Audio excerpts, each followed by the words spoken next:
Hola, nos encontramos con Fernando Torres, quien trabajó con el padre Mario en Dimensión Educativa por aproximadamente 20 años. Bienvenido, Fernando, gracias por aceptar esta invitación. Con mucho gusto, es para mí una alegría conversar contigo alrededor de la memoria de Mario y todo el legado que nos dejó nuestro querido amigo. Bien, entonces vamos a empezar por preguntarte cómo conociste al padre Mario, en qué año, bajo qué circunstancias lo conociste. Sí, eso fue en el año de 1973. Yo tendría unos 14 años, estaba estudiando en un colegio en Ibagué, el seminario menor de la diócesis de Ibagué, y allí comenzó a llegar vía profesores el periódico Denuncia para la catequesis. O sea que la formación que tuvimos con el periódico Denuncia nos conectó con Mario Perezón, primero a través del periódico y después comenzamos a tener invitaciones aquí desde Bogotá para participar en espacios del proyecto o el programa de catequesis juvenil Denuncia Encuentro. Entonces ahí fue cuando pude conocer a Mario Perezón en persona, porque ya lo conocíamos a través del periódico. Y entonces, pues, por supuesto que era una alegría inmensa conocer quiénes estaban detrás del periódico, porque no solamente era Mario, ¿no? Estaba también el padre Jaime y otras personas jóvenes, todo el mundo joven, pues detrás de ese proyecto que fue el primer proyecto que Mario realizó una vez que retornó de sus estudios en Europa. Este proyecto de catequesis juvenil Denuncia Encuentro. Tuve ese gusto de haber participado en ese proyecto, de haber vivido toda la experiencia del proyecto mismo, cómo se desarrolló y también hasta dónde llegó y cómo se transformó, porque después hubo transformaciones desde adentro mismo del proyecto de catequesis. Entonces eso fue pues, mi primera experiencia de encuentro con Mario. Bien, y esto del periódico Denuncia, ¿en qué consistía ese programa de catequesis? ¿En qué consistía exactamente? Qué bien poder hacer referencia a algo que marcó la historia de Mario desde que regresó a Colombia, de ahí en adelante, y que nos marcó a todas las personas que participamos en él. A ver, yo creo que Mario acababa de terminar su tesis doctoral en el año 69, la iniciación cristiana en San Ambrosio de Milán, y acababa de vivir la revolución estudiantil del año 68 en París, tanto lo uno como lo otro en París. Mario llega a Colombia en el 69 y en el 70 ya está comenzando el proyecto de catequesis, Denuncia Encuentro. Entonces, el programa está marcado por esas dos circunstancias. Mario acababa de terminar su doctorado en catequesis, lo cual significaba estar lo más actualizado posible en una escuela teológica catequética como era el Instituto Católico de París y ligado con la teología de avanzada que promovió y que acompañó y que asesoró y que produjo el Concilio Vaticano II. O sea, Mario venía totalmente imbuido de esa renovación conciliar y de la catequesis conciliar. O sea, Mario viene aquí a trabajar en una perspectiva innovadora de la catequesis marcada por el Concilio Vaticano II. Eso es como lo primero. Lo segundo, Mario tiene un feliz encuentro apenas llega a Colombia con el documento de Medellín. El documento de Medellín acababa de ser publicado en el año 68 y el documento de Medellín tiene tres capítulos que Mario va a hacer especial referencia. El capítulo de la educación, el capítulo de la juventud y el capítulo de la catequesis. Esos tres capítulos Mario va a trabajar con ellos para arriba y para abajo a toda hora.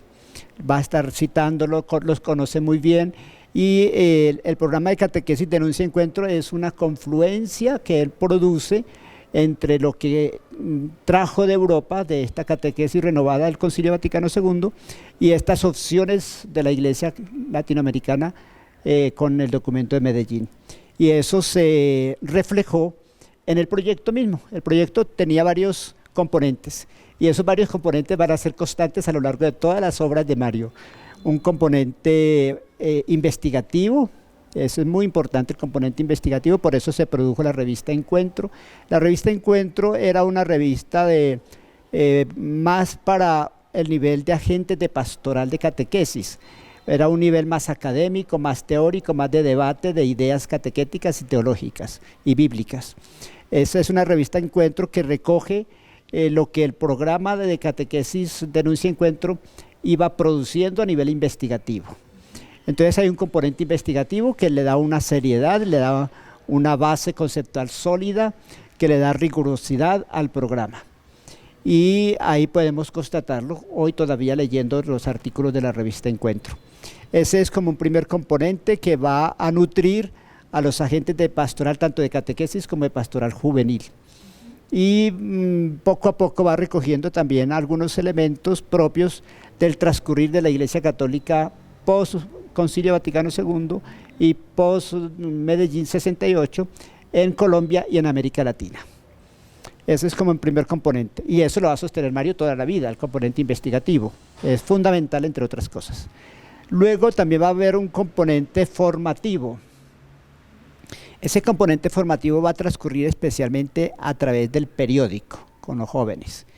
El periódico va a ser un material para que los jóvenes de los colegios que asumían esta catequesis, las chicas y los chicos, porque era mixto,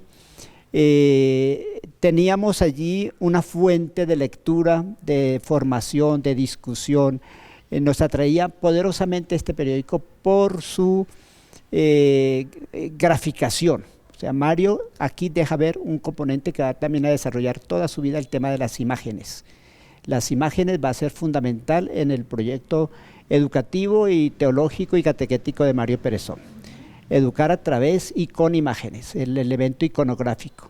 No podemos entender a Mario sin las imágenes. Y eso lo vemos por todas partes. Entonces, el periódico Denuncia va a ser muy rico en imágenes. En su momento era un periódico bastante progresista en términos comunicativos. Las imágenes lo decían, como bien lo recogió Mario después en otro material, dígalo con imágenes, o las imágenes dicen más que las palabras, o más vale una imagen que 1000 palabras. Entonces eso es muy fuerte en el periódico Denuncia.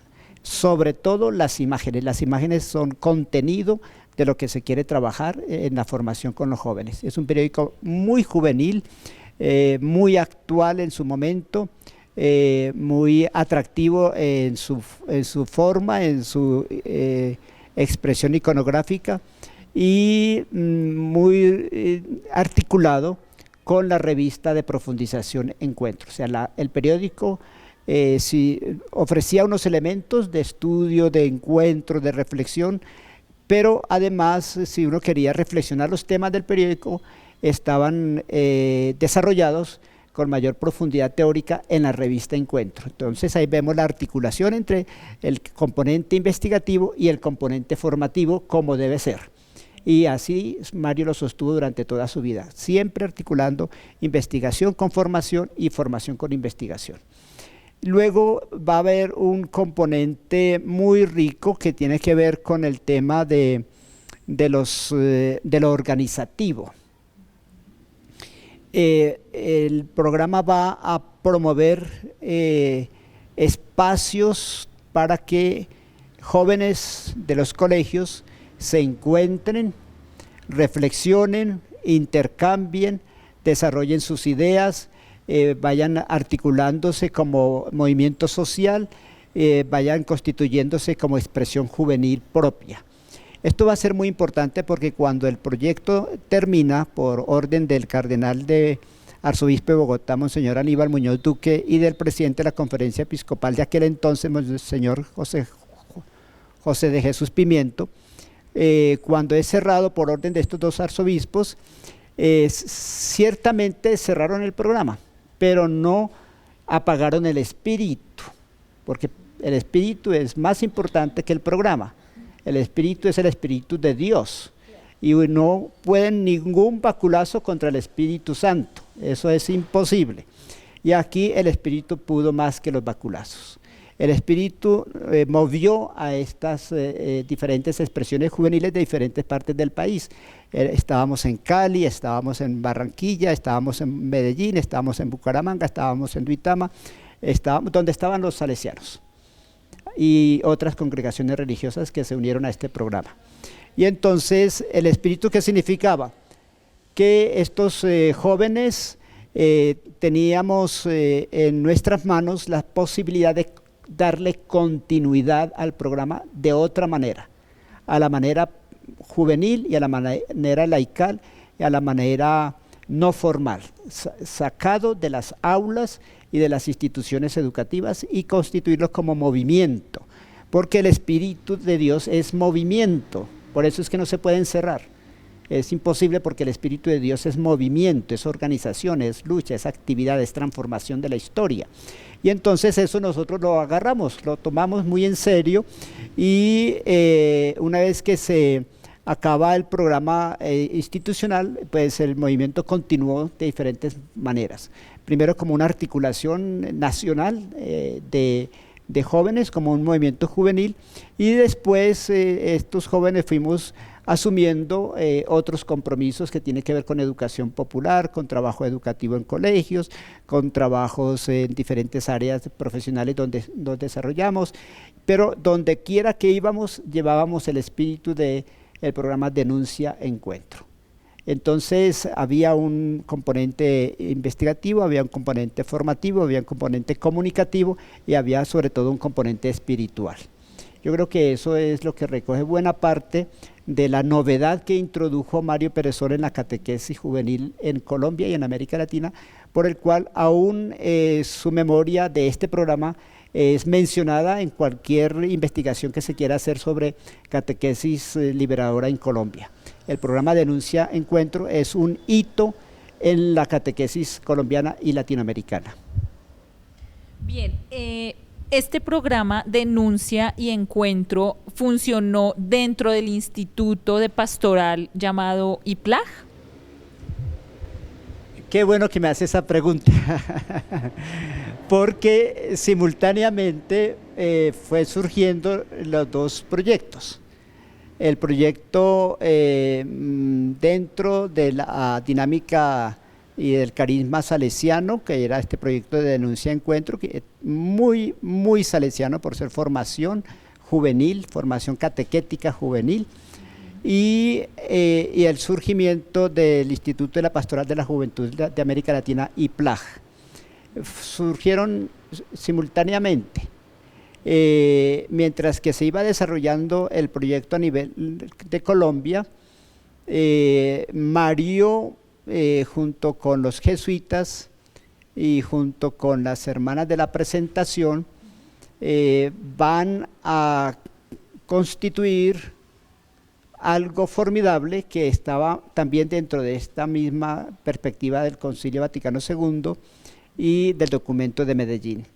Un espacio latinoamericano para la formación de agentes de pastoral juvenil, IPLAG. Ese instituto ayudaba para que gente de diferentes procesos juveniles de América Latina se encontraran. Esto es muy importante, porque estamos hablando de la década del 70, y la década del 70 tiene esa particularidad de desarrollar a nivel de pastoral las opciones del documento de Medellín del año 68. O sea, la década del 70 tiene el impacto, el impulso, la fuerza del concilio y del documento de Medellín, pero para ponerlo en práctica, desarrollándolo en procesos educativos y pastorales. O sea, la década del 70 es aquella década donde vemos en la práctica cómo se desarrollan las opciones fundamentales de Medellín y del Concilio Vaticano II. Ahí es donde vemos que si efectivamente las cosas trascienden y van a tener dinámica propia y van a echar raíces y van a transformar las realidades en las prácticas. Y entonces aquí en ese anhelo de transformación de la sociedad que tenemos en la década del 70, es muy importante la pastoral juvenil en todo el continente. Y todo el continente está imbuido en ese espíritu de rebeldía, de lucha, de protesta juvenil por todas partes.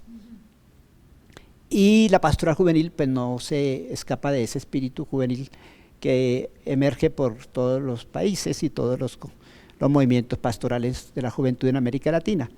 Entonces, juntar a los agentes de pastoral de la juventud en ese momento va a ser muy importante.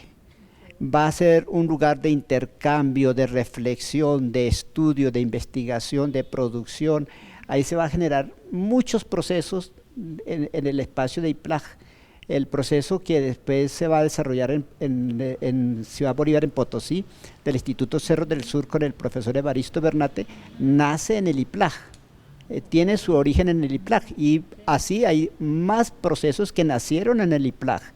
Hay varias experiencias que tuvieron como referencia el IPLAG, porque el IPLAG va a ser de esos primeros lugares del continente donde va a articular a la gente joven y a la gente laica, laicos y laicas jóvenes que van a tener una perspectiva de trabajo de largo alcance. O sea, de ahí vamos a tener 40 y 50 años que vienen después de trabajar en la línea del IPLAG.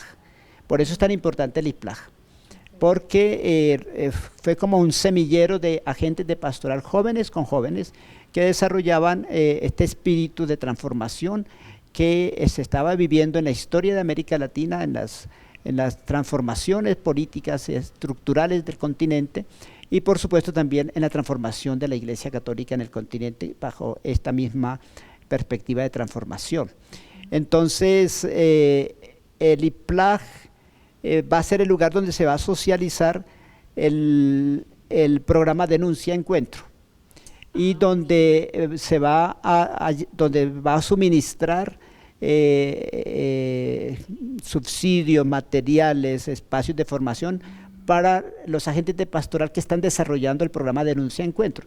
O sea, la gente que está en el programa Denuncia Encuentro va a tener en el IPLAG como su centro de formación, y entonces va a circular de lo uno a lo otro con mucha facilidad, además porque tenían el mismo lugar físico. El Colegio León XIII, ahí funcionaba la sede del Denuncia Encuentro y la sede del IPLAG. Entonces, las cosas se iban y venían con una facilidad pues inmensa, ¿no? Todo estaba articulado y comunicado internamente. Entonces, no podemos leer el IPLAG separado del programa Denuncia Encuentro, y ni el programa Denuncia Encuentro separado del IPLAG, van juntos, porque el IPLAG va a fungir como el lugar donde los agentes de pastoral del Denuncia Encuentro se van a formar y van a tener como su lugar más idóneo para la formación en la pastoral juvenil. Recordemos que Denuncia Encuentro es pastoral juvenil, entonces es obvio, está todo juntito. Bien, exactamente en qué lugar del León XIII funcionaba el IPLAG, esa es una pregunta, y la otra es el equipo humano, el equipo de trabajo que existía en el IPLAG, ¿era un equipo distinto al que funcionaba a cargo de Denuncia y Encuentro? ¿O era el mismo equipo de trabajo? ¿Quiénes conformaban un poco este equipo? Bueno, sobre IPLAG todavía tenemos que investigar más. El archivo del IPLAG está muy seguramente en la Casa de la Juventud de los Jesuitas, porque allá era donde se daban las clases del IPLAG, en la Casa de la Juventud de los Jesuitas. Aquí en el León XIII estaba ese piso donde están las celditas, donde están las celdas, los cuartitos pequeñitos, para que ahí durmieran los que venían de afuera de Colombia y de Bogotá. Ahí tenían su lugar de hospedaje, era como la hospedería de los estudiantes del IPLAG en el Colegio León XIII, y ahí también estaba la oficina del proyecto y algunas personas colaboradoras de ese proyecto, y Mario por supuesto. Pero el lugar donde se daban las clases era en la Casa de la Juventud de los Jesuitas. Recordemos que es un programa salesianos jesuitas, está articulado las dos congregaciones religiosas, y van a obtener de parte de la Facultad de Teología de la Javeriana el aval académico. O sea, la gente que hacía los 2 años del IPLAC salían con título de licenciatura en Pastoral de la Juventud de la Universidad Javeriana, de la Facultad de Teología. Eso estaba articulado. Entonces, en el equipo del IPLAG está, por ejemplo, Jesús Andrés Vela, que es este jesuita español que va a estar aquí en Colombia hasta su muerte, trabajando en Pastoral de la Juventud, en la Casa de la Juventud. Y va a estar Alejandro Londoño, también otro jesuita que fue de los primeritos que hizo el curso del IPLAG. Y una vez que hizo el curso del IPLAG quedó haciendo parte del equipo del IPLAG, Alejo Londoño, que luego se va a convertir en un gran especialista en pastoral juvenil y va a ser muy amigo de Mario Perezón, el padre Alejandro Londoño. Entonces Alejandro Londoño y Jesús Andrés Vela de los jesuitas van a ser componentes muy importantes del equipo del IPLAG. Y luego, por supuesto, Mario Perezón, y luego el hermano de Mario Hugo Perezón, y algunas religiosas de la presentación que después se retiraron, fue una pena que ellas se retiraron, van a ser como un equipo intercongregacional. Eso no lo va a tener el programa Denuncia Encuentro. El programa Denuncia Encuentro va a ser salesiano. En cambio, el IPLAG va a ser intercongregacional, ¿no? De 3 congregaciones religiosas, por lo menos en su comienzo. Entonces, eso le da como otro carácter a la institución. Y estamos por acceder, encontrar y acceder al archivo del IPLAG. Yo personalmente no lo conozco, no he consultado el archivo del IPLAG, y ahora no sabemos a dónde está, porque pues murió Jesús Andrés Vela, no sabemos eso en qué manos quedó. Yo sospecho que eso está en la biblioteca de la Casa de la Juventud de los Jesuitas. Entonces sí, ahí hay una institución que tuvo esa riqueza de ser intercongregacional y de haber ofrecido ese respaldo académico, que es muy importante para el laicado, tener respaldo académico de su formación. Eso es muy importante. En cambio, en el programa Denuncia Encuentro sí tenía toda su sede de funcionamiento aquí en el Colegio León XIII. Ahí sí tenía su oficina, tenía su equipo, tenía las bodegas del periódico y de la revista, las personas que trabajaban en la difusión y en la distribución, porque tenían un servicio de suscripciones, y manejar el servicio de suscripciones requiere trabajo, requiere equipo, requiere personas para responder tanto al proceso de producción de la revista y del periódico, como al proceso de difusión de consignaciones, de suscripciones y de corresponsalía. Eso requería todo un equipo de personas que atendieran, pero fundamentalmente eso era suministrado por la comunidad salesiana. Algunos jóvenes laicos poco a poco van asumiendo este programa. Por ejemplo, el profesor Rafael Ávila. El profesor Rafael Ávila, que es un laico, filósofo y teólogo, los primeros teólogos laicos en Colombia, va a ser parte de este equipo de programa de Denuncia Encuentro. O el profesor Henao, no recuerdo ahorita su nombre, Alberto Henao, también va a ser parte de este equipo. Y así hay otras personas que una vez que desaparece el programa, pues van a tomar otros rumbos, pero cuando estuvieron en el programa, muy seguramente eran exalumnos salesianos que llegaron a ser parte de este equipo, porque el espíritu del programa de Denuncia y Encuentro era muy salesiano, era entrañablemente salesiano.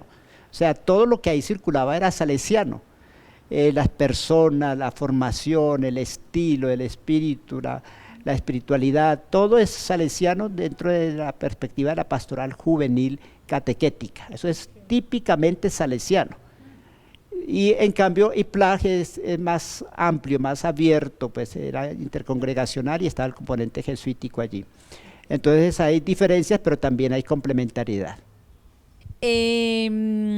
Digamos que, pues sabemos que el padre Mario, tú ya lo dijiste, llegó de Europa con toda esa formación, estaban pues en auge con la implementación del Concilio Vaticano, de Medellín. ¿Cómo hace el padre Mario, digamos, después de que cierran el IPLAG? ¿Cómo hace el padre Mario para seguir ejerciendo esa labor con ese enfoque liberador y con esa formación de educador popular dentro de ese contexto religioso? Pues que sabemos se vio afectado porque cierran el IPLAG, y también, digamos, el padre en las memorias nos cuenta que mandaron quemar los ejemplares de denuncia y de encuentro. Él nos cuenta que él logró salvar algún material, que es el que tenemos acá en nuestro centro histórico, pero que la orden era quemar los materiales, ¿no? Entonces, obviamente el ambiente pues era un ambiente muy difícil. ¿Cómo hace el padre Mario para seguir ejerciendo esos proyectos educativos, y qué significó que él ejerciera esos proyectos dentro del contexto salesiano? Sí, yo creo que aquí nos estamos encontrando pues con la genialidad de Mario. Cómo subsistir en medio de tanta adversidad.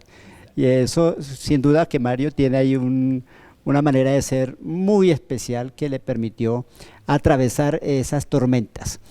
Sí, hay varias cosas. El tema es cómo estas iniciativas no se fueran a perder. No se fueran a perder, sino que tuvieran continuidad.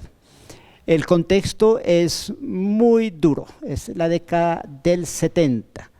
Es una década que Enrique Dussel llama la década de sangre y de martirio en la iglesia en América Latina, la década del 70. Toda la década del 70.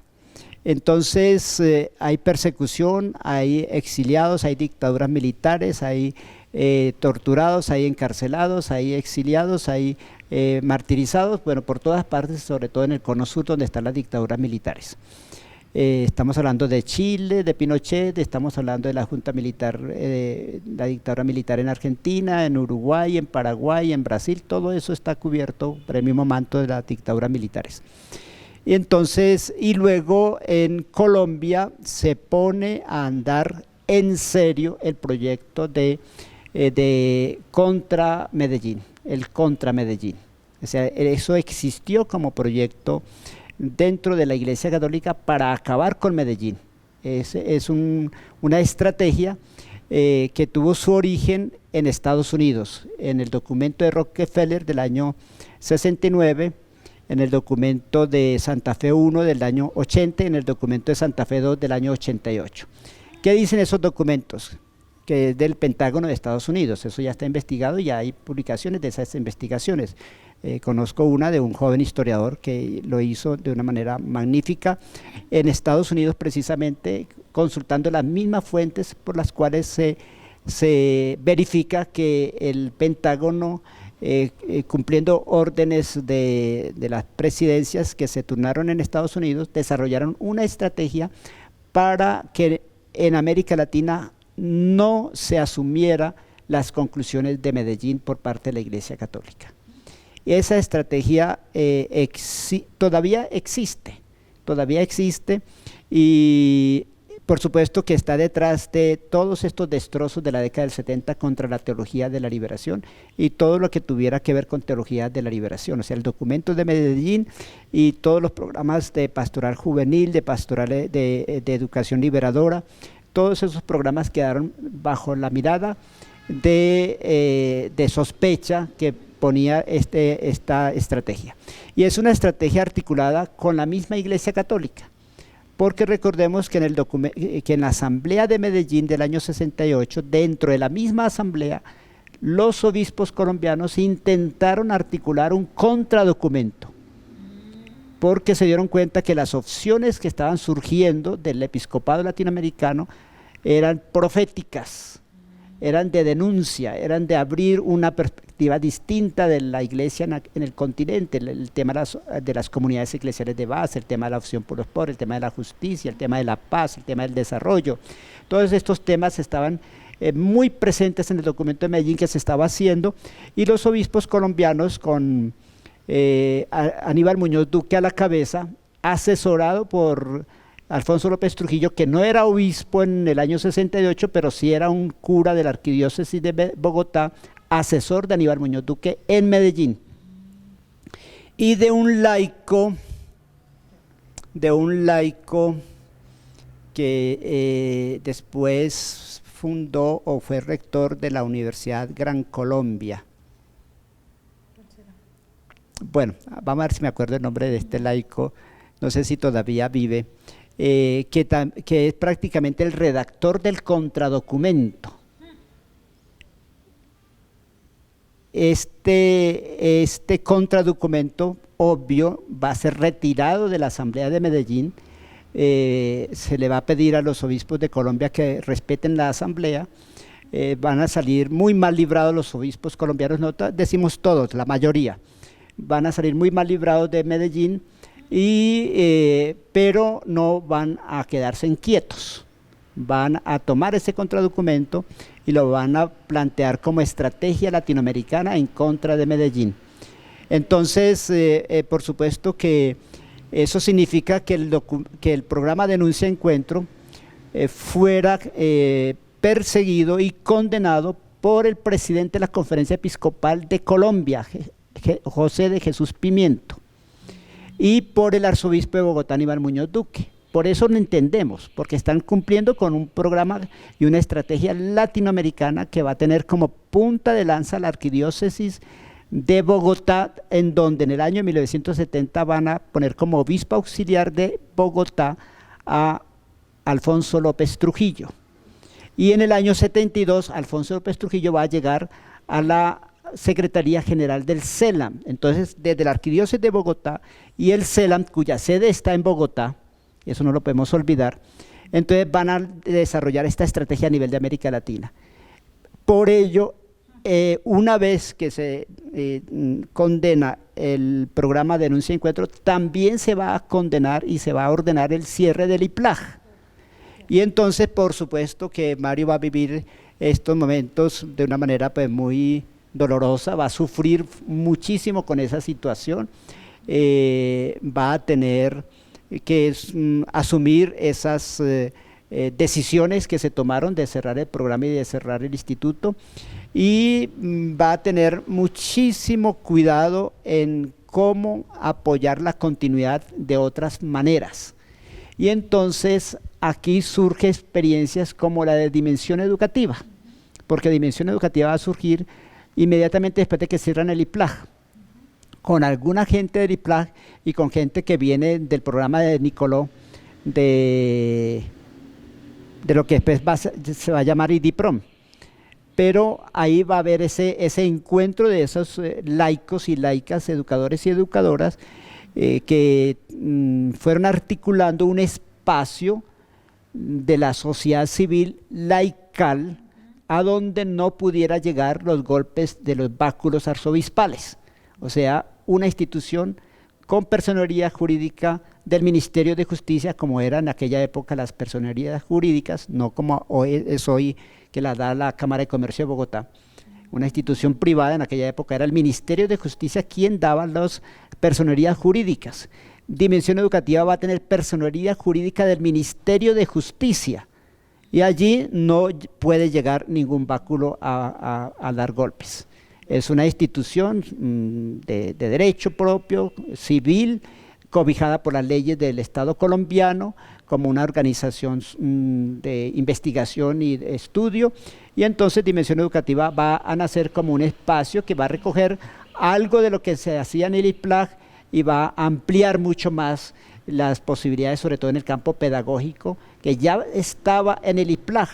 En el IPLAG había cursos de Freire, que lo daba el profesor João Bosco Pinto, que estaba exiliado aquí en Bogotá, que era brasileiro, y compañero de trabajo de Paulo Freire. Entonces, quien daba los cursos de Paulo Freire, de la pedagogía del oprimido, en el IPLAG era Joao Bosco Pinto. Y Joao Bosco Pinto y su trabajo va a pasar a Dimensión Educativa, por eso Dimensión Educativa va a tener como primera fuente teórica a Paulo Freire. Y va a tener un trabajo más pedagógico que teológico, que catequético, en primera instancia, porque pues sencillamente para no continuar en una dinámica de choque y de crisis con la institución católica, sino que sencillamente se desarrollaba un trabajo de investigación pedagógica y el trabajo de alfabetización y el acompañamiento a la Cruzada Nacional de Alfabetización en Nicaragua, todo ello bajo el techo de Dimensión Educativa. Mario va a Nicaragua en el año 80 a asesorar la Cruzada Nacional de Alfabetización bajo el techo de Dimensión Educativa, no de la comunidad salesiana, sino de Dimensión Educativa, con el equipo de Dimensión Educativa. Claro, pero era sacerdote salesiano. Claro que sí, por supuesto. Por supuesto. Pero también en Nicaragua había que manejar con mucho cuidado ese tema, ¿no? Para que no aparezca, porque esta estrategia de la que te digo, en contra de las opciones de Medellín y de la teología de la liberación, es una estrategia latinoamericana, y Nicaragua va a ser uno de los focos donde esa estrategia va a desarrollarse, porque la experiencia de Nicaragua, la revolución nicaragüense, era una experiencia que podía ser modelo para América Latina, porque era una experiencia donde se desarrollaba con muchísima participación de la teología de la liberación. Entonces, el CELAM se va a proponer debilitar y condenar la participación de esos sacerdotes en el gobierno revolucionario de Nicaragua, y va a condenar a esos sacerdotes y le van a hacer la vida imposible, los van a sancionar en sus congregaciones religiosas. Entonces por eso Mario no podía aparecer allí como salesiano, porque la cosa se comenzaba a poner también difícil en Nicaragua. Sin embargo, Fernando Cardenal era jesuita, ¿no? Por supuesto que Fernando Cardenal dirigía la Cruzada Nacional de Alfabetización y después va a ser el ministro de Educación casi durante 10 años de la Revolución Popular Sandinista. Pero Fernando Cardenal va a ser destituido como sacerdote jesuita. Va a venir orden del Vaticano, y recordamos que el Papa en el Vaticano es Juan Pablo II, que hace parte de esta estrategia.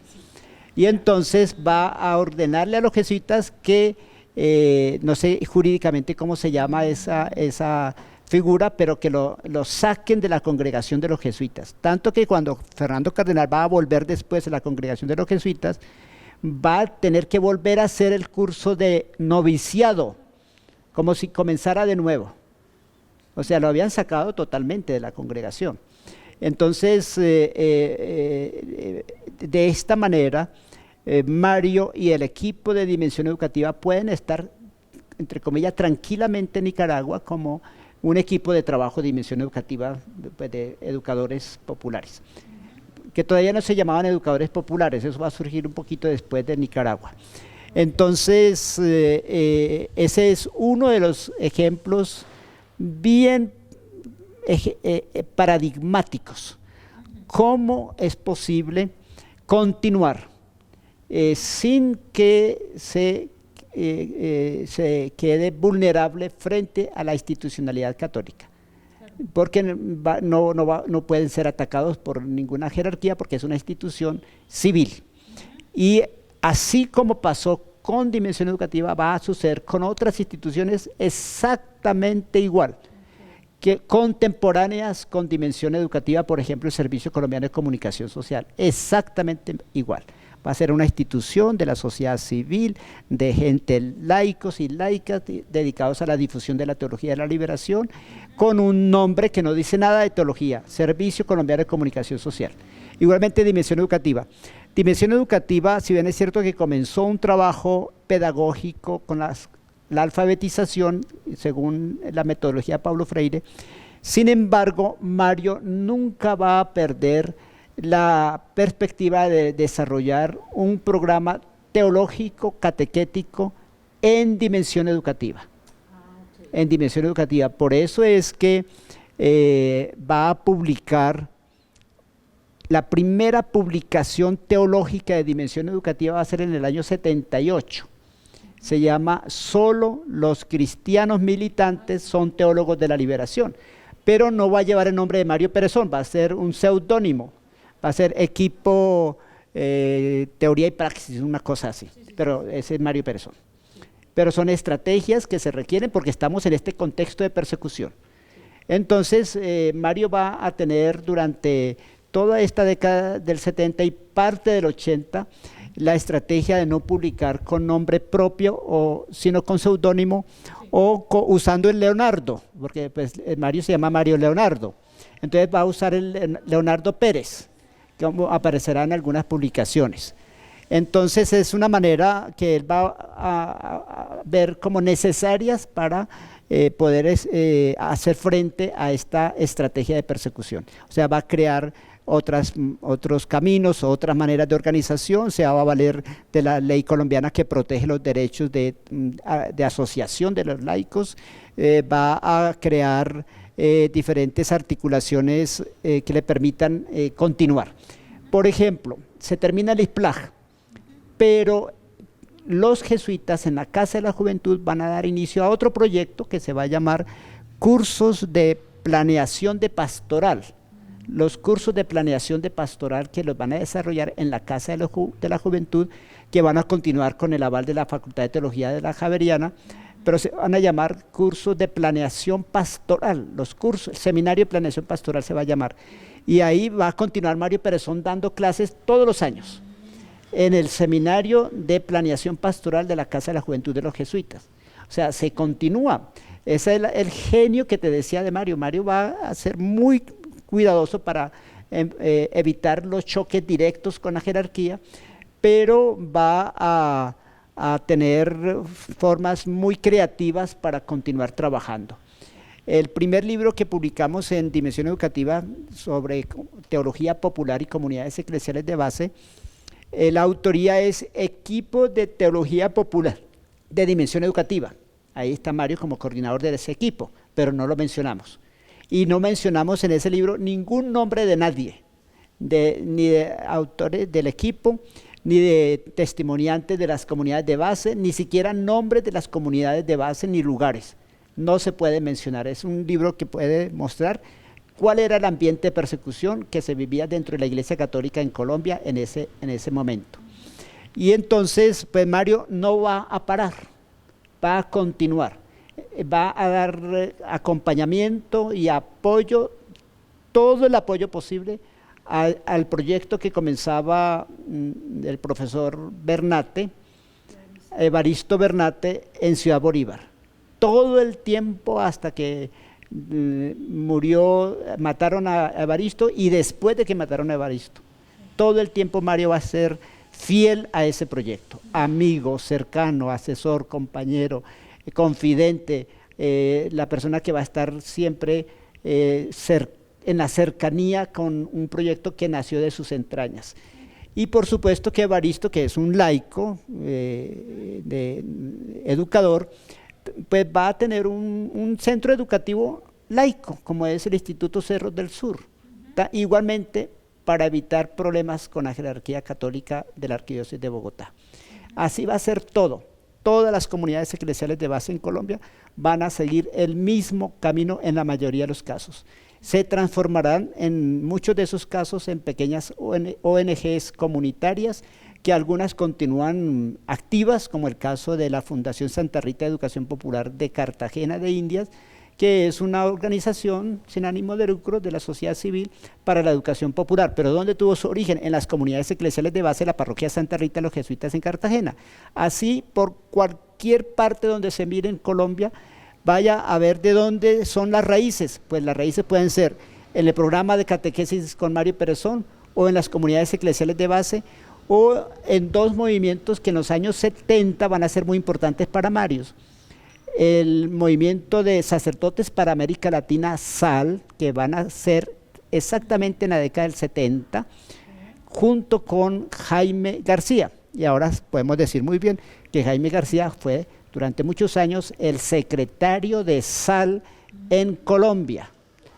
Mario nos dejó, lo digo refiriéndose a Dimensión Educativa y después a Kairos Educativo, el archivo de Sal. Nosotros tenemos el archivo de Sal y ahí aparece cartas, correspondencias, documentos, y nos dimos cuenta que Jaime García era el alma que estaba allí dándole al tema de la correspondencia, de los contactos, de las respuestas, de la comunicación, de las actas, para que nos demos cuenta cómo Mario y Jaime constituyeron una llave de amigos inseparables, que se ayudaron mutuamente, uno arriba en la montaña de la Estrella y el otro desde aquí, desde el Colegio del 13, pero ligados, apoyándose siempre como buenos amigos como lo fueron. Y luego también el otro movimiento en donde Mario va a estar ayudando, ¿sí? no tanto como gestor, sino como ayudante y asesor, Cristianos por el Socialismo, CPS, Cristianos por el Socialismo, que es un movimiento que nace en Chile con el gobierno de Salvador Allende. Los cristianos de la Frente Popular del Salvador Allende de los primeros 3 años, de los años 70 al 73, esos cristianos y esas cristianas van a constituir ese movimiento Cristianos por el Socialismo. Y ahí va a haber gente colombiana que al regresar a Colombia van a crear Cristianos por el Socialismo en Colombia, y ahí va a estar Mario Perezón también ayudando, colaborando, apoyando de múltiples maneras. Entonces, cuando me dices, ¿y cómo continuó? Mario fue muy ingenioso para continuar, muy ingenioso, y logró realmente sostener su talante profético hasta su muerte. Logró sostenerlo dentro de la institución salesiana como un salesiano ejemplar. Entonces yo creo que tenemos en Mario un testimonio de alguien que pudo sostener en tiempos muy adversos, de persecución, y sobre todo cuando el cardenal Alfonso López Trujillo puso en su mira a Mario Perezón, y Mario logró sacar pues toda su inteligencia y toda su sabiduría para saber afrontar una circunstancia tan difícil como es estar en la mira de Alfonso López Trujillo. ¿Y cómo fue eso? ¿Cómo fue eso? ¿Sí? ¿Eso cómo fue? Bueno, yo creo que no sé si en las memorias Mario hablará de eso, pero yo creo... ¿Cómo fue la persecución? Pero sí, tanto detalle, pues, con tanto detalle. Pues, a ver, yo creo que Mario tuvo que bajar el perfil. Tuvo que bajar el perfil porque Mario logró un perfil latinoamericano del líder de la teología de la liberación en todo el continente, sobre todo después del IPLAG, porque IPLAG le dio una estatura latinoamericana a Mario. Y entonces ese nivel de impacto, cuando se mencionaba teología de la liberación en Colombia, todo el mundo decía Mario Perezón. Ese nivel de impacto Mario tuvo que bajarlo muchísimo. Prácticamente dejó de participar en muchos de esos eventos de la teología de la liberación en América Latina, y tuvo estrategias como esta que te conté de Nicaragua, pues ir bajo el techo de Dimensión Educativa como un educador popular, o también la estrategia ecuménica. En los años 80, finalizando los 70, pero en el caso de Nicaragua, Mario y Dimensión Educativa se van a encontrar con CELADEC, este espacio de educación cristiana latinoamericana ecuménico. Ese va a ser otro techo que le va a ayudar muchísimo a Mario, porque ahí lo van a recibir, lo van a acoger, le van a dar protección, le van a dar acogida, y bajo el techo de CELADEC Mario va a seguir trabajando. Entonces yo creo que, ¿cómo lo hizo? Pues lo hizo bajando el perfil, no mostrando su nombre en todas partes, cubriéndose bajo el techo de la sociedad civil como Dimensión Educativa o bajo el techo ecuménico como CELADEC, pero va a continuar. Y de esa manera, y luego por supuesto bajo estrategias del anonimato y del seudónimo, porque durante esa época Mario no va a publicar con nombre propio. Durante todo ese tiempo Mario va a seguir trabajando muchísimo, pero no va a publicar con nombre propio. Perfecto. Bueno, de todas maneras, digamos que dentro del contexto salesiano, por el trabajo que yo acompañé, pues con 20 años trabajando con el padre Mario, yo notaba que el padre Mario dentro de algunos proyectos manejaba metodologías o manejaba conceptos o ciertos discursos pues que evidenciaban ese enfoque pues liberador y esa formación de educador popular. Por ejemplo, en el proyecto de misión juvenil de la Fraternidad a favor de la justicia, la verdad y la vida, pues hay materiales, hay metodologías como Ver, Juzgar, Actuar, que vienen pues justamente de Concilio Vaticano, de toda esa formación. El proyecto del nocturno también hacía, por ejemplo, el proyecto de Así es mi barrio con los chicos, este tipo de ejercicios, también el método experiencial en educación religiosa escolar. Digamos que tú los ves como parte de este proceso también que tiene una relación con eso que aprendió, digamos, allá en Europa o con esa formación y ese pensamiento liberador que él tenía, o digamos que estos proyectos definitivamente son dentro de una institución formal, o respecto a este tipo de proyectos educativos que él desarrolló, ¿cuál es tu opinión ahí? Eso es también otro de los campos maravillosos y muy novedosos de Mario Perezón, que fue precisamente poner en diálogo la salesianidad con la teología de la liberación. Eso es muy típico de Mario. O sea, Mario en la teología de la liberación actuó como un salesiano. Con la espiritualidad, con la tradición, con las raíces salesianas, con la formación salesiana, absolutamente salesiano. Y esto significó que Mario también fuera muy original, porque tomó lo propio de los salesianos y con esas herramientas, con esa tradición, con esa espiritualidad, aportó a la teología de la liberación y a la catequesis latinoamericana. Entonces, no separó, Mario no separó lo salesiano por acá y la teología de la liberación por allá, sino que lo integró lo uno con lo otro, lo veía como una sola cosa. O sea, para Mario Perezón, Don Bosco significaba un adelantado en su época, cuando abrió el campo de los chicos de la calle, de los niños hijos de los obreros o los niños trabajadores en Turín, cuando abrió espacios para la formación de los niños de familias proletarias. Es un visionario, es alguien que desarrolló un talante muy creador, muy innovador, muy profético en su momento, y eso va a marcar la vida de Mario Perezón y el carisma y la vocación sacerdotal y salesiana de Mario Perezón.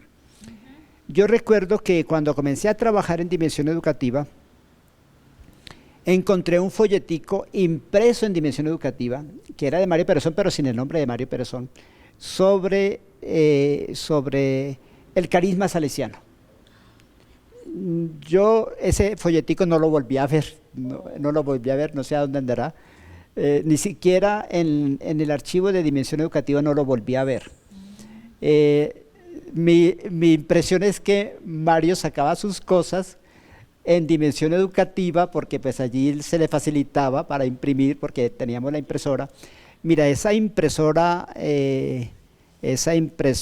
offset era, yo creo que esa impresora offset está aquí abajo. Esa impresora offset es una historia muy bella. Eso era del IPLAG.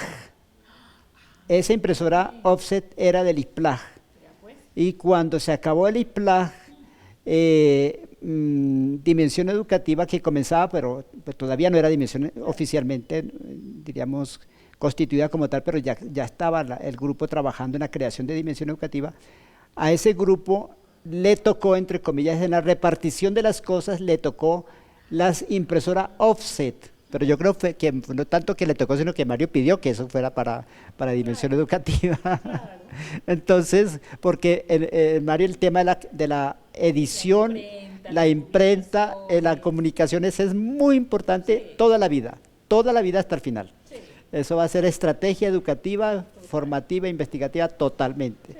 Entonces, esa impresora, junto con la casa de la calle 41, y junto con la librería y el centro de documentación y la impresora y la editorial, todo eso va a ser una sola cosa. Entonces ahí Mario comenzó a sacar sus cosas, como el folleto, el librito que te decía de solo los cristianos militantes pueden ser teólogos de la liberación, es impreso, porque nosotros reconocemos las impresiones de dimensión educativa a primera vista, como el folleto sobre la sociedad salesiana que Mario editó allí. Sería interesante buscar ese folleto porque eso indica los primeros esfuerzos que hace Mario para integrar la teología latinoamericana con el carisma salesiano. Eso va a ser importantísimo en Mario Perezón toda su vida, la integración de la teología de la liberación con el carisma salesiano. Y toda su obra salesiana, que la va a mantener también toda su vida, toda la producción teórica, la teología salesiana, la espiritualidad salesiana, la catequesis salesiana, la pastoral salesiana, el proyecto educativo salesiano, toda la obra salesiana va a tener el espíritu y la teología de la liberación en Mario Perezón. Va a tener, por eso tú dices esto y esto y esto y esto, claro, todo eso viene de la teología de la liberación, pero en el espíritu salesiano, en el carisma salesiano y en la tradición salesiana, que es el genio, diríamos, creador de Mario Perezón. Es el genio creador de Mario Perezón. Él logró hacerlo y de una manera muy original y muy competente, a tal punto que el mundo salesiano va a tener en Mario Perezón uno de sus referentes, que va a producir teología salesiana para toda la congregación en el mundo, va a producir estas reflexiones sobre la educación, estas reflexiones sobre la metodología de la educación religiosa escolar, la ERE. Todo esto que Mario va a producir, eso va a ser de una calidad y de un nivel en el mundo salesiano muy reconocido, pero con ese sello, ese telón de fondo de la teología de la liberación que Mario va a incluir, porque esa es su opción y es su trabajo, que él lo hace de una manera muy rigurosa y muy competente. Entonces yo sí creo que no separa, en ningún momento Mario separa lo uno con lo otro. O sea, Mario Perezón es salesiano y es teólogo de la liberación, junto, y es educador popular, todo eso junto. En él no está separado nada de estos dimensiones de la fe y de la teología en el continente, porque él los va a juntar y lo va a desarrollar y lo va a constituir en un campo de acción y de reflexión de gran desarrollo y de gran profundidad. Si el Papa Juan XXIII invita al concilio, ¿cierto? Y luego empiezan las conferencias, que es la implementación del concilio, ¿cuál es de raíz la problemática? Si esto viene de la misma iglesia, ¿sí? Es la iglesia, el Papa, el que propone el concilio, ¿cierto? El que dice la opción es por los pobres, ¿cierto? Pero es la misma iglesia la que entra en conflicto con lo que propone el Papa. Entonces, ¿cuál es el conflicto de raíz? Bueno, yo creo que eso viene desde el comienzo, desde los orígenes del cristianismo. El cristianismo no nace como un cuerpo homogéneo. El cristianismo, hablemos de los cristianismos originarios, no hablemos del cristianismo original como se intentó mostrar durante una época, un cristianismo homogéneo y de una sola manera de ser, y el cristianismo de cristiandad, ¿no? Que tuvimos todavía existe el cristianismo de cristiandad. En sus orígenes no fue así. No fue como el cristianismo de cristiandad, que era una sola manera, una sola forma de ser cristiano en la Iglesia Católica. Al comienzo no fue así, al comienzo fue diverso, tanto que hay 4 evangelios. Y está también el evangelio de Pablo en sus cartas, sería un 5º evangelio. Y está también los Hechos de los Apóstoles, que cada iglesia iba constituyendo como su propio evangelio. Entonces al comienzo fue una enorme diversidad de cristianismos. Una cosa es el cristianismo juánico, según la tradición de los textos de Juan, otra cosa el cristianismo paulino, otra cosa el cristianismo lucano, otra cosa el cristianismo mateano, otra cosa, bueno, y así sucesivamente. Hay diversas escuelas y tradiciones que asumieron según sus contextos, según sus realidades y según también su creatividad propia. Entonces, y eso también fue motivo de tensión dentro del cristianismo, esa enorme diversidad. Cómo no perder la unidad en y desde la diversidad, el tema unidad y diversidad. Eso va a ser una constante durante todo el transcurrir del cristianismo hasta el día de hoy, el tema de unidad y diversidad. Entonces, no perder la diversidad y no perder la unidad. La unidad se enriquece con la diversidad y la diversidad necesita de la unidad. Bien, entonces, ¿qué hizo el Papa Juan XXIII? El Papa Juan XXIII venía de una experiencia muy interesante de ser nuncio en Turquía, en el mundo musulmán. Conoció desde adentro el mundo musulmán, la tradición islámica, y en diálogo con la religión musulmana, siendo nuncio en Turquía. Y de ahí va a pasar como nuncio a París, en los años 50. Está en el ojo del huracán. Francia, años 50. Toda la década del 50, Francia va a ser la vanguardia, la renovación del catolicismo. Va a ser el eterno dolor de cabeza del Papa Pío XII. ¿Cómo es esto de los curas obreros? Eso va a suceder en Francia. ¿Cómo es esto de los hermanos de Foucault y de las hermanas de Foucault? Eso va a ser en Francia. ¿Cómo es esto de la Francia, país de misión? ¿Cómo así que país de misión si no era un país católico? Y entonces Francia, la nueva teología, la teología renovadora, la teología del diálogo con las otras confesiones cristianas y con las otras religiones. El ecumenismo y el diálogo interreligioso, eso va a ser todo eso es Francia, años 50, toda la década del 50. Eso lo va a vivir el Papa, el nuncio, ¿cómo se llamaba? El nombre de Juan XXIII. Bueno, lo va a vivir Juan XXIII siendo nuncio, cuando todavía no se llamaba Juan XXIII. Cuando no era papa, en Francia durante la década del 50, de una manera muy cercana y de una manera muy abierta a esa novedad. O sea, nunca va a condenar, él va a comunicar algunas decisiones que vienen de Roma, del Papa Pío XII, sobre todo contra los curas obreros. Pero no va a ser el martillo del Vaticano sobre los curas obreros o sobre la Nouvelle Théologie o sobre la renovación litúrgica y la renovación bíblica. Él no va a convertirse en el nuncio que golpea a todo el mundo ejecutando las órdenes de Pío XII. Él va a ser muy conciliador, muy cercano, muy dialogante, va a escuchar, va a amortiguar los golpes. Y eso hace que cuando convoca el Concilio Vaticano II a finales en el año 59, apenas lo hace el Papa, convoca el Concilio Vaticano II, pues él va a llamar a los teólogos que habían condenado a Pío XII de Francia, los va a llamar como asesores del Concilio Vaticano II. Entonces, eso por supuesto pues va a ser una gran noticia para la gente que está más interesada en la renovación, pero va a ser una muy ingrata noticia para los que están interesados en sostener las cosas como si no hubiera cambios en el mundo. Entonces yo creo que la raíz está precisamente en la capacidad de asumir los cambios de las culturas, los cambios de la sociedad, de los cambios políticos, la capacidad de asumirlos. Cuando yo le pregunté a Mario Perezón, Mario, ¿por qué trabajaste a San Ambrosio en tu tesis doctoral? Entonces él me dijo, mira, Fernando, es que, eso está en la entrevista que yo le hice a Mario, está en YouTube. Entonces él dice, mira, es que es un momento de gran crisis, de una gran crisis que se está dando, de un gran cambio que se está dando. Y Ambrosio responde a ese cambio muy creativamente, muy inteligentemente y sin esconderse de los cambios, sino hacerle frente a los cambios y cómo vivir el cambio y cómo evangelizar el cambio. Y entonces ese es Ambrosio de Milán.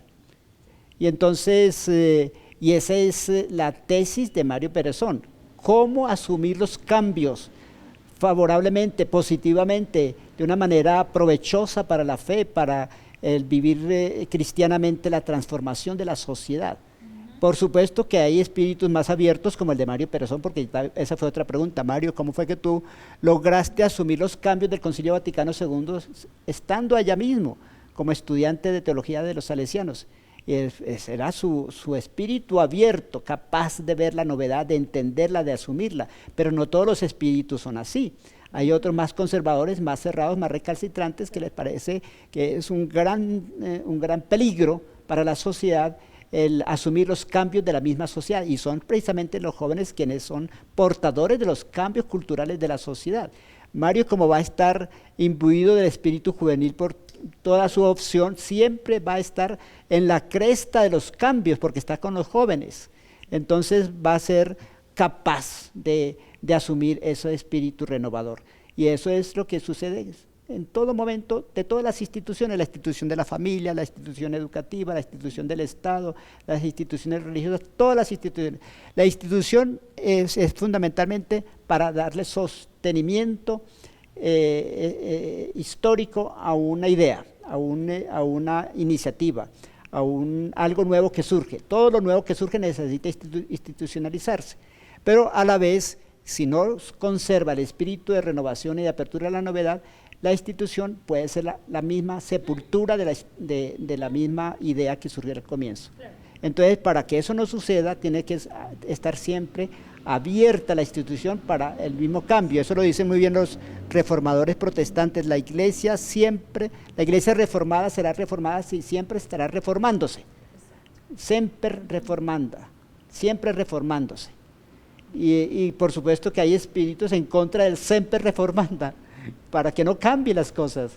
Y esa es la crisis permanente dentro de la Iglesia Católica. Hoy estamos frente a una situación muy similar, porque el Papa Francisco es una persona que está asumiendo una renovación, una crisis, un momento de cambio, y hay espíritus que no quieren que esto cambie, que creen que todavía estamos en la cristiandad. Esa es la explicación de por qué pasó lo que pasó y sigue pasando. ¿Por qué los teólogos de la liberación son acusados de comunistas? Eso hace parte de la estrategia que te hablaba del documento de Rockefeller. El año 68 hay dos grandes acontecimientos de la Iglesia Católica en el continente. La primera visita de un papa al continente, que fue el Papa Pablo VI, en el Congreso Eucarístico Internacional de Bogotá, que vino para el Congreso y que vino para inaugurar la Asamblea de Medellín en Bogotá, porque algunos dicen que también fue a Medellín a inaugurar la conferencia. No, el Papa Pablo VI no fue a Medellín. La conferencia fue inaugurada aquí en la Basílica de Primada de Colombia. Ahí fue inaugurada la conferencia. Después todos los obispos, terminado el Congreso Eucarístico, se fueron para Medellín a la Asamblea del CELAN a Medellín, pero el Papa no fue a Medellín, el Papa Pablo VI. Entonces, el Papa Pablo VI tenía que vérselas con una sombra en Colombia, la sombra del padre Camilo Torres.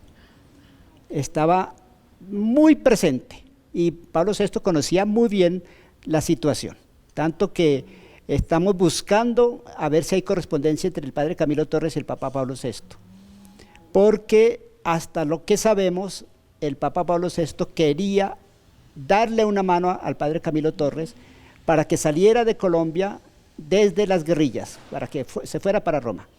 Eso estamos en esa hipótesis, confirmándolo si existen documentos que le den respaldo a eso. Pero eso acababa de pasar. Y las multitudes con las que se encontraba el Papa Pablo VI aquí en Colombia eran multitudes que habían seguido al padre Camilo Torres Restrepo en todas sus correrías. Eran las mismas multitudes católicas, las mismas. Por supuesto que el Papa Pablo VI era muy consciente de esa realidad y sabía que tenía que ir muy cuidadoso con los asuntos sociales y políticos en Colombia, que había que hablar de justicia social, pero no había que darle pues legitimidad a un movimiento armado que se levantaba en procura de la justicia social, como era la guerrilla en Colombia. Pero tampoco tenía que darle la legitimación a una economía y a un capitalismo como el colombiano, que no aceptaba ninguna reforma. Entonces él habla de reformas en sus discursos en Colombia. Y entonces hay ahí un asunto que fue bien delicado de manejo, ¿no? Muy delicado. el Papa Pablo VI no dejó de plantear las reformas que había que hacer en este país. El Papa Pablo VI estaba muy cercano con el padre Lebret, este dominico, de la teología del desarrollo. El padre Lebret estaba trabajando, cuando viene Pablo VI a Colombia, ya había sido publicada la Populorum Progressio en el año 67. El progreso de los pueblos, cuando la Iglesia Católica y el Papa Pablo VI decide que la paz, el nuevo nombre de la paz es el progreso, y que había que salir del subdesarrollo para alcanzar niveles de vida más dignos de los seres humanos, que había que hacer transformaciones, entre ellos la reforma agraria. Eso lo dice la Populorum Progressio, y la Populorum Progressio, la letra de la Populorum Progressio es el padre Lebret. El padre Lebret, que había estado en Colombia con Rojas Pinilla cuando fue el dictador en Colombia, que contrató al padre Lebret desde Francia para hacer un plan económico en Colombia, que se conoce con el nombre del informe Lebret. Ese informe Lebret, nadie lo referencia, quedó perdido, es un proyecto de transformación económica en Colombia para que Colombia sea más justa. Y eso lo elaboró el padre Lebret como un informe económico para el gobierno militar de Rojas Pinilla. Eso lo va a retomar después el padre Camilo Torres Restrepo. Él va a estar muy imbuido del espíritu de Lebret. Recordemos que el padre Camilo Torres Restrepo tuvo sus primeros pasos en su vocación sacerdotal con los dominicos. Va a conectar con la espiritualidad dominica toda su vida y va a desarrollar el concepto del amor eficaz a partir de Lebret, porque el concepto de amor eficaz es de Lebret y Camilo Torres lo va a tomar de Lebret. Y Lebret va a ser el cerebro de la Populorum Progressio. Y Pablo VI, cuando llega a Colombia, viene con la Populorum Progressio en la mano. Fíjense todas las conexiones. Terminado el Congreso Eucarístico, Pablo VI regresa a Roma y se quedan los obispos en Medellín haciendo el documento de Medellín con esa perspectiva de justicia social. El documento de justicia es muy diciente, es eco de la Populorum Progressio. Está todas las citas del documento de justicia y de pobreza en el documento de Medellín, es Populorum Progressio. Y el Concilio Vaticano, por supuesto. Terminado el documento de Medellín, se va el presidente de Colombia, Carlos Lleras Restrepo, con su ministro de Relaciones Exteriores, Misael Pastrana Borrero, a hablar con Rockefeller en Washington y con el presidente de Estados Unidos en ese momento en Washington, que es Richard Nixon.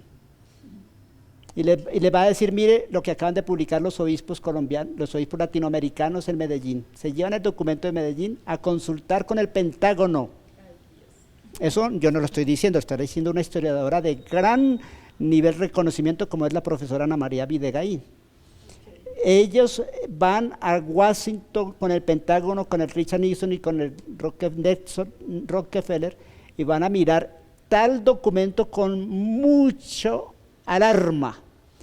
Si esta iglesia va a cumplir lo que dice acá, esto se va a convertir en otra Cuba. Vamos a tener los comunistas infiltrados en la iglesia católica. Ahí viene la acusación. Ahí viene la acusación. Entonces, todo lo que significa Medellín, transformación, reforma agraria, Populorum Progressio, es comunismo infiltrado en la iglesia católica, y eso hay que acabarlo. Entonces, ahí en esa sospecha va a caer nuestro querido y amado padre Mario Persón. ¿Sí? También va a ser acusado como un comunista infiltrado en la Iglesia Católica de Colombia.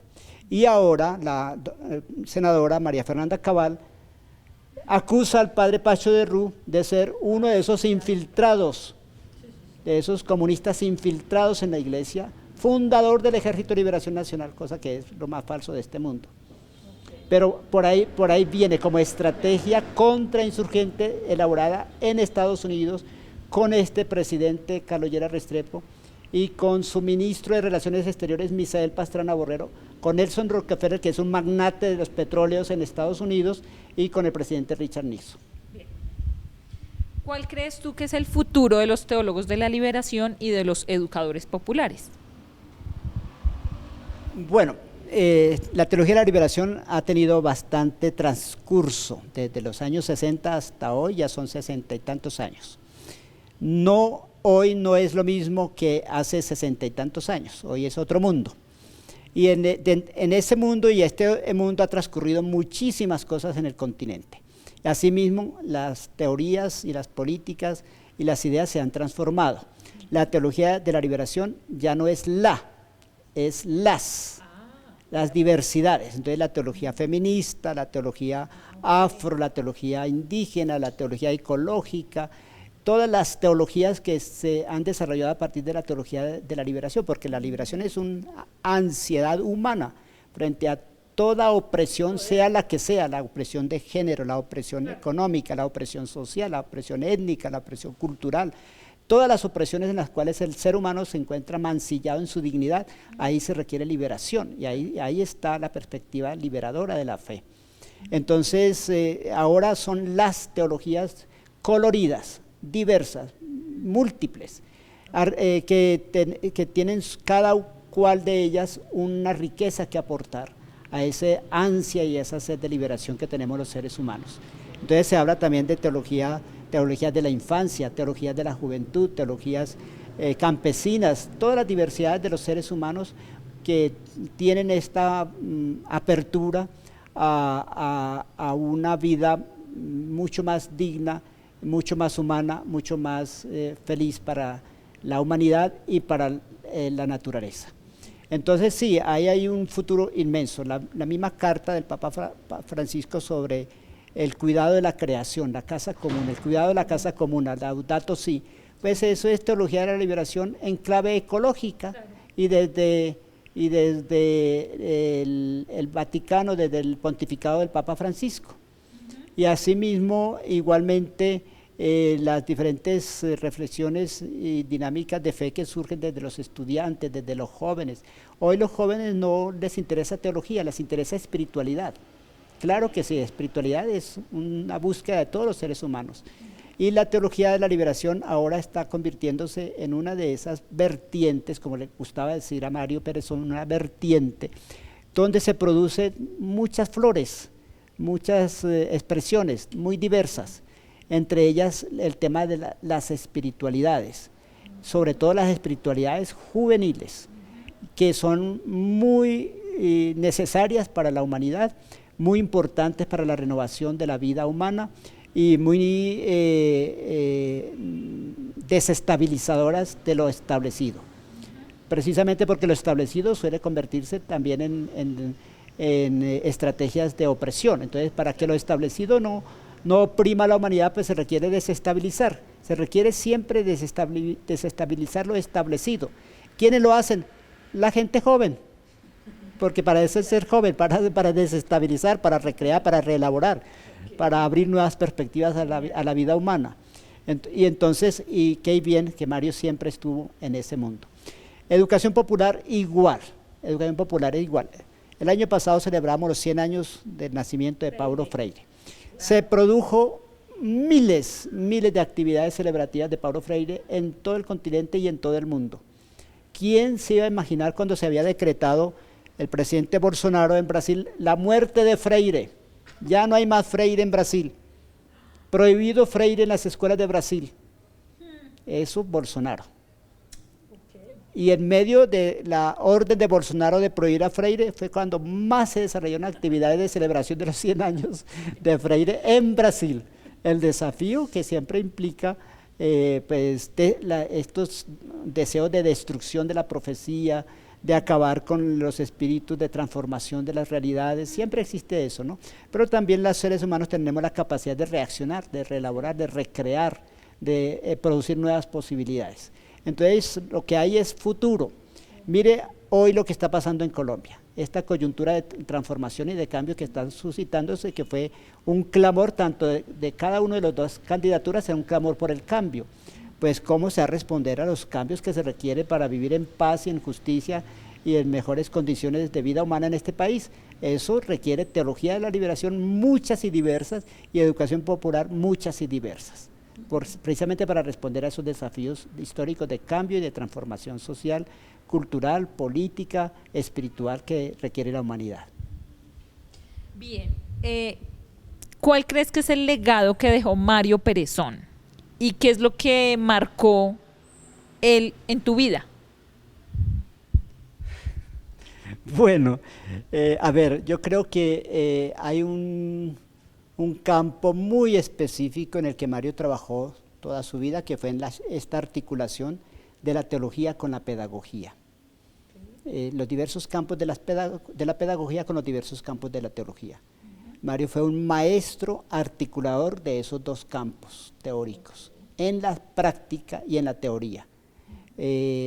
Son muchas las obras de Mario Perezón, inmensas cada una de ellas. En cada una de ellas se desarrolla la articulación teología-pedagogía. Eso está por investigarse. O sea, una de las cosas que requerimos con urgencia es comenzar investigación sobre la obra del padre Mario Perezón. Ya comienza a haber algunas primeras tesis.